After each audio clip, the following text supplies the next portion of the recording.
Video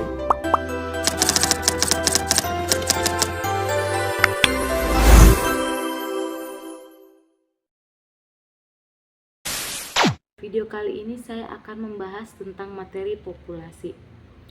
Populasi merupakan istilah umum dalam metodologi penelitian, baik penelitian kualitatif maupun penelitian kuantitatif. Namun terdapat perbedaan penggunaan dan interpretasi pada masing-masing jenis pendekatan penelitian tersebut.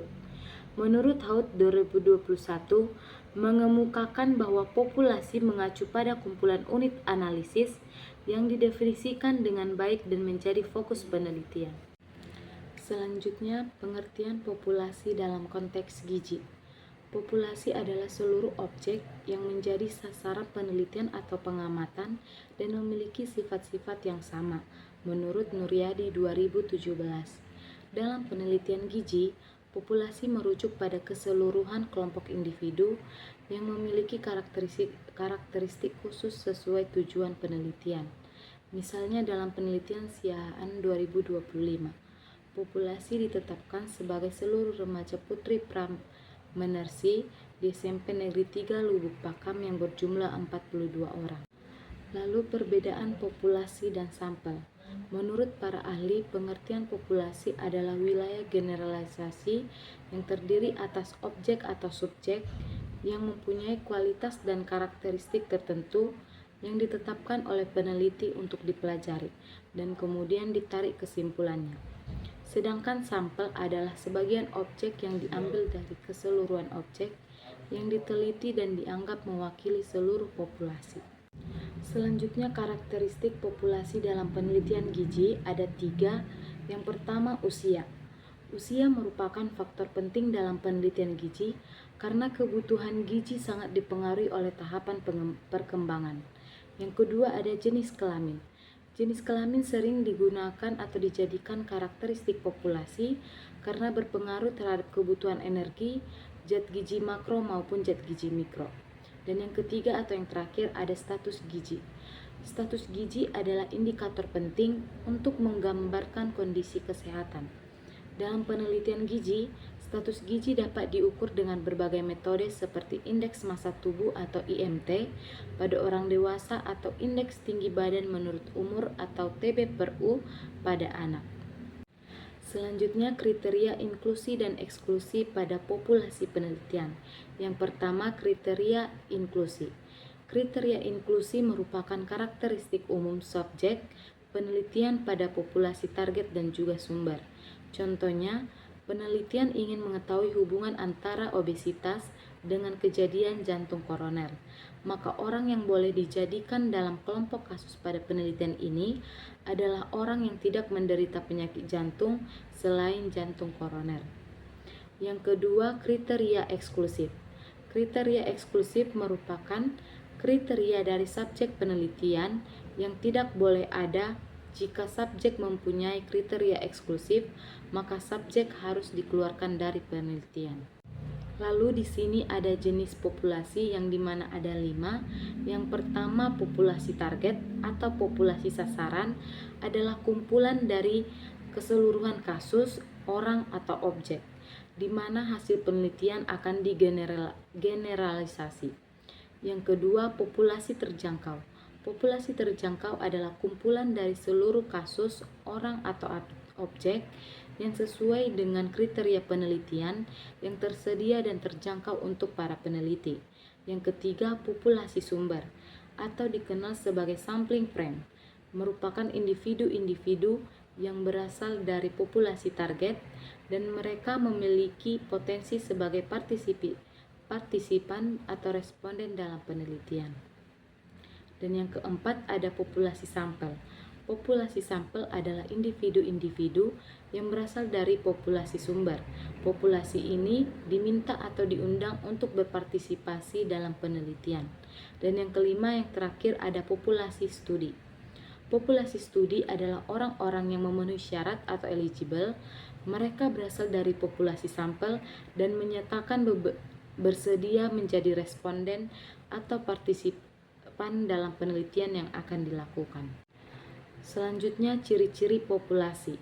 Ciri-ciri atau karakteristik utama populasi yang dihimpun dari berbagai sumber dalam yaitu yang pertama, variabilitas atau variability menunjukkan seberapa besar perbedaan titik-titik data atau karakteristik dari objek penelitian yang diukur.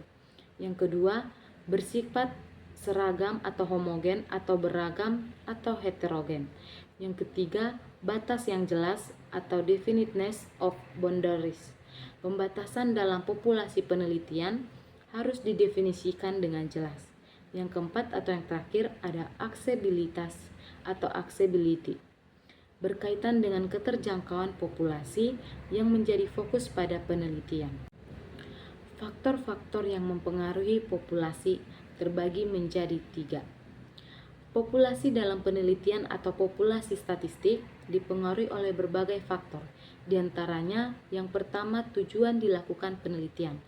Tujuan penelitian akan sangat mempengaruhi populasi, bagaimana populasi diidentifikasi dan ditetapkan. Kedua, sumber daya peneliti dan waktu penelitian. Peneliti harus mempertimbangkan sumber daya yang dimiliki untuk menentukan populasi yang dipilih. Peneliti perlu membuat batasan yang jelas berdasarkan sumber daya tersebut. Dan yang ketiga atau yang terakhir, data yang tersedia harus akurat dan sesuai dengan fokus penelitian. Keakuratan data ini akan mempengaruhi proses analisis data agar dapat memberikan hasil yang diharapkan oleh peneliti, menurut Abdillah 2024. Lalu setelah selesai membahas materi tentang populasi, di sini kita akan membahas soal yang berkaitan dengan materi populasi tersebut.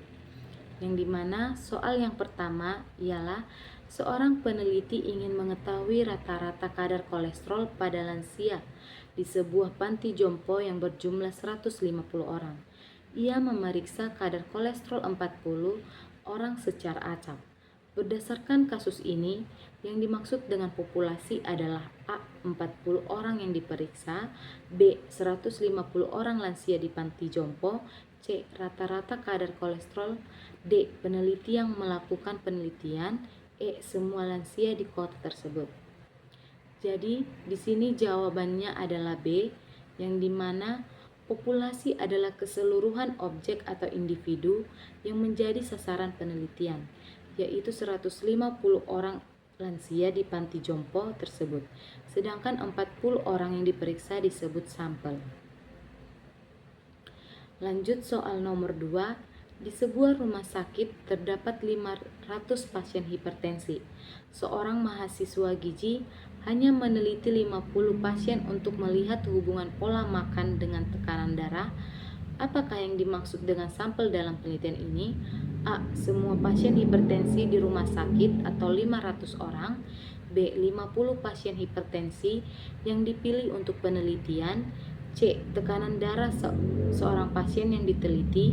D. Data rekam medis seluruh pasien. Nah, di sini jawabannya ada B, yang dimana penjelasannya sampel adalah bagian dari populasi yang diambil untuk diteliti, yaitu 50 pasien hipertensi. Dan soal yang ketiga atau soal yang terakhir, seorang mahasiswa gizi ingin meneliti tentang tingkat konsumsi sayur pada siswa SMA X yang memiliki 1.200 siswa. Karena keterbatasan waktu, ia hanya meneliti 100 siswa.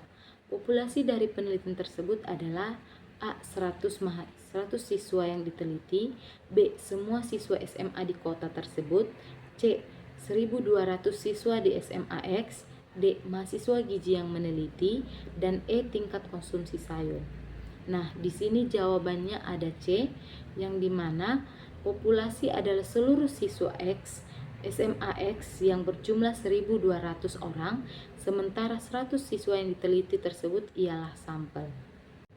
Selanjutnya kita akan membahas kesimpulan daripada materi populasi ini.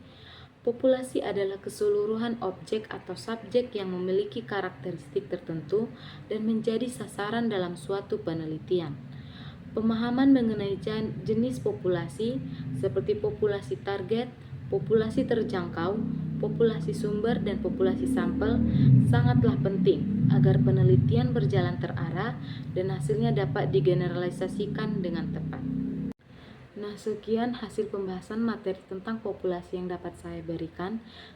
Saya mohon maaf jika ada kesalahan dalam penyampaian materi tersebut. Terima kasih.